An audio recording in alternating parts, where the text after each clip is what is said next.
I would like to acknowledge that we meet on the Aboriginal land, the land of Whadjuk Noongar people. I would like to pay respect to the elders past and present. Today as a college, we recognise the efforts of Australian and New Zealanders who lost their lives in war. Anzac Day goes beyond the anniversary of landing in Gallipoli in 1915.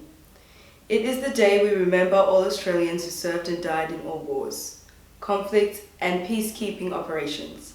The spirit of Anzac, with its human qualities of courage, mateship and sacrifice, continues to have meaning and relevance for our sense of national identity.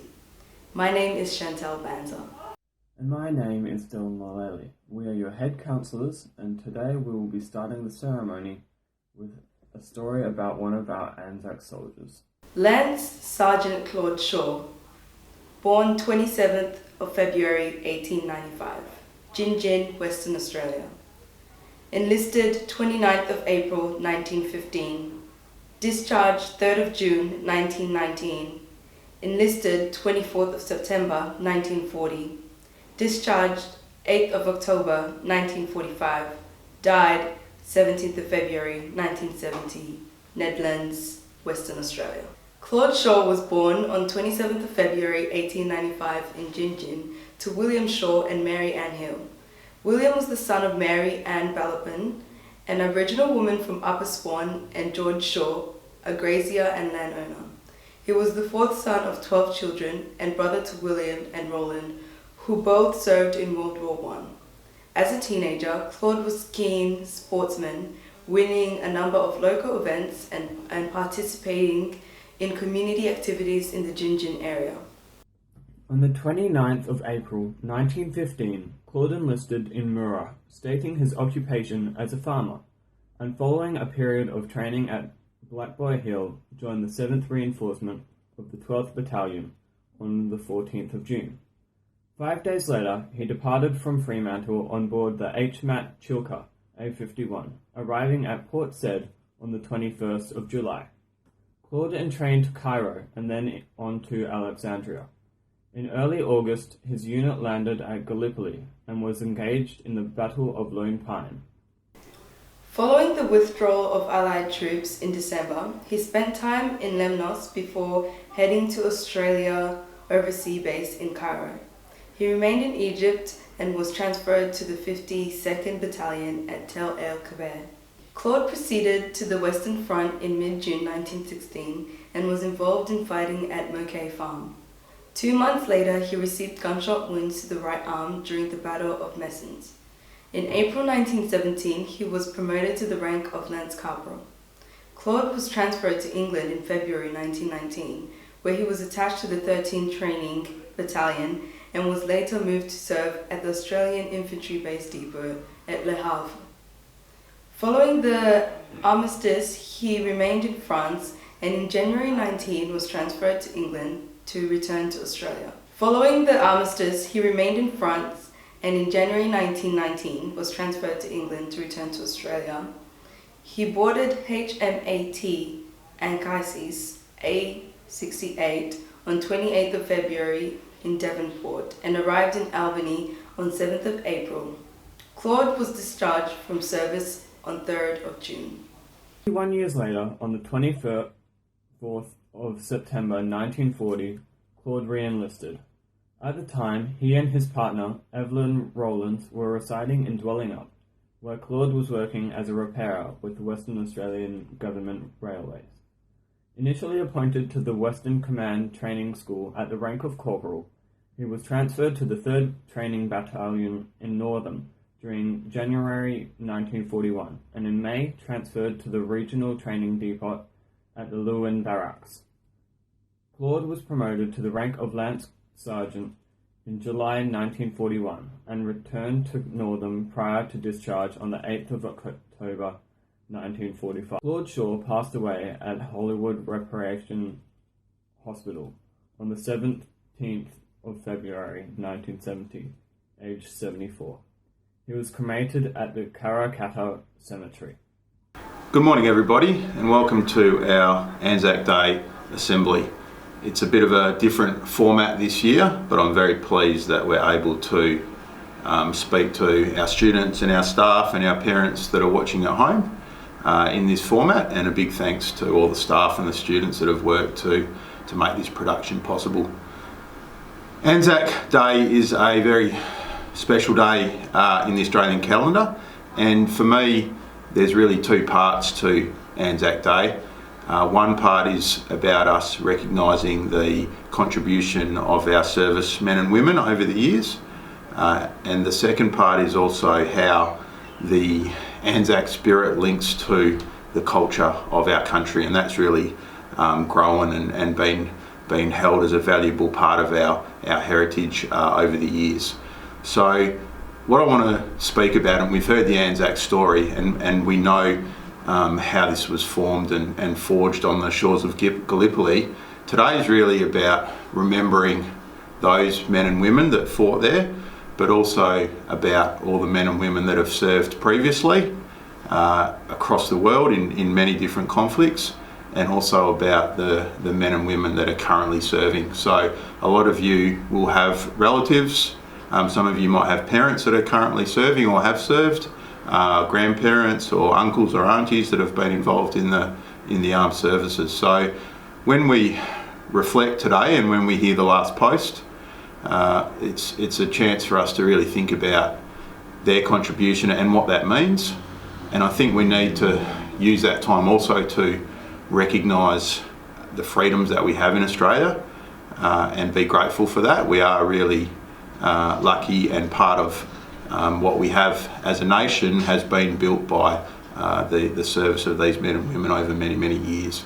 So we really need to recognise and appreciate that as part of Anzac Day. Secondly, I want to also talk about what we call the Anzac spirit and what that means for us. It's a term that we use as part of our Australian culture, and for me what it really signifies is that feeling of mateship and supporting each other and being there for our fellow citizens and accepting them and respecting them and supporting them, as I said. So how does that play out for you in the community is something also that I think we really need to think about today. The school community, but also the community, the wider community, Ellenbrook, but also Australia as well. And it's for me, it's a time to reflect and think, well, what am I doing to be supportive and accepting and respecting of those around me, and really building that mateship and that Anzac spirit. So that's the second thing I'd ask you to have a think about today during these proceedings, and maybe at the last post as well, is how are you going to keep that Anzac spirit alive at the school level and also in the wider community. So thank you, everybody. Thank you, Mr. Dullard. In Flanders Field is a poem describing the colour and life returning to a war-devastated landscape. To read in Flanders Field, Eve Lewis. In Flanders fields the poppies blow, between the crosses, row on row. Thou mark our place, and in the sky, the larks, still bravely singing, fly. Scars heard amid the guns below. We are the dead, short days ago. We lived, felt dawn, saw sunset glow.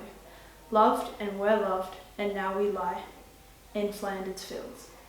The last post is one of a number of bugle calls in military tradition which mark the phases of the day. Where revel is signalled the start of a soldier's day, the last post signalled its end. It is believed originally to have been part of a more elaborate routine known in the British Army as tattoo.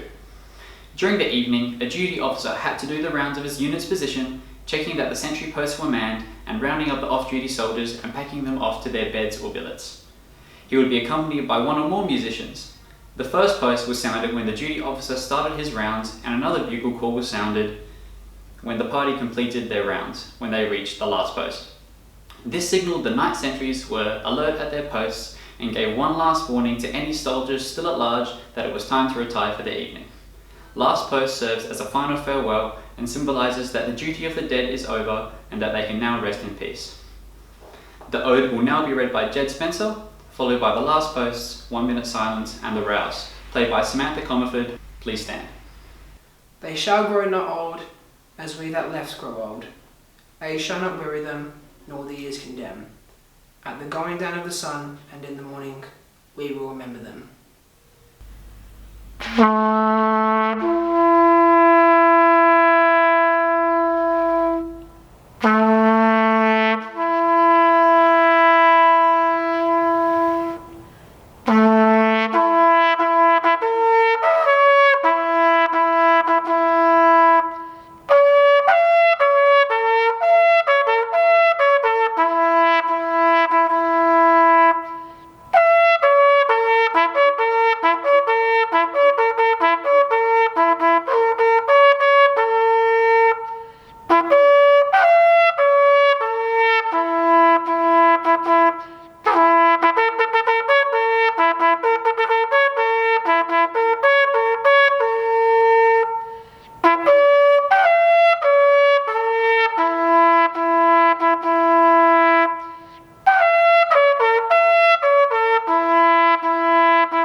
Lest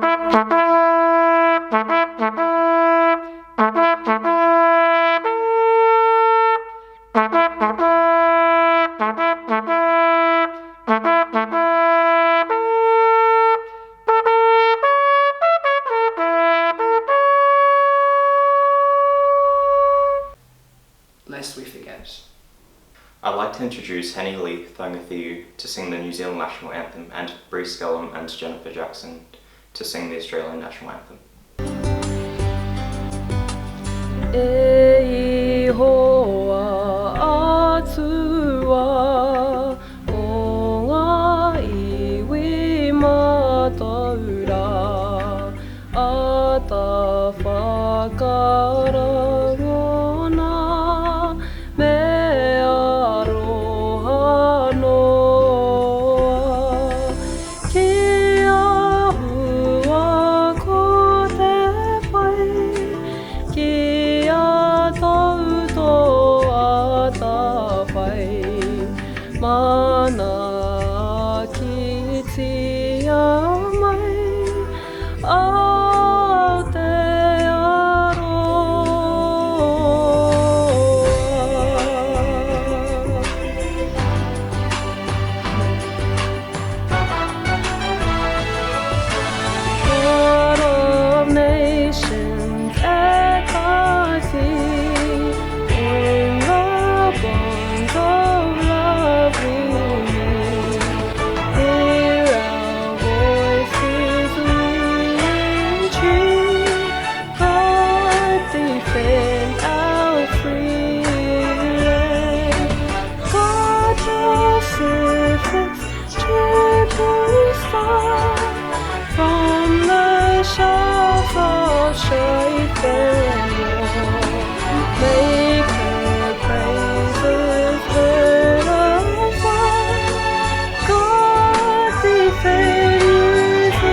Thank you to our school community for joining us to commemorate Anzac Day.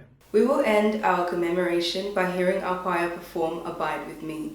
Abide With Me is the traditional hymn played for all military personnel funerals.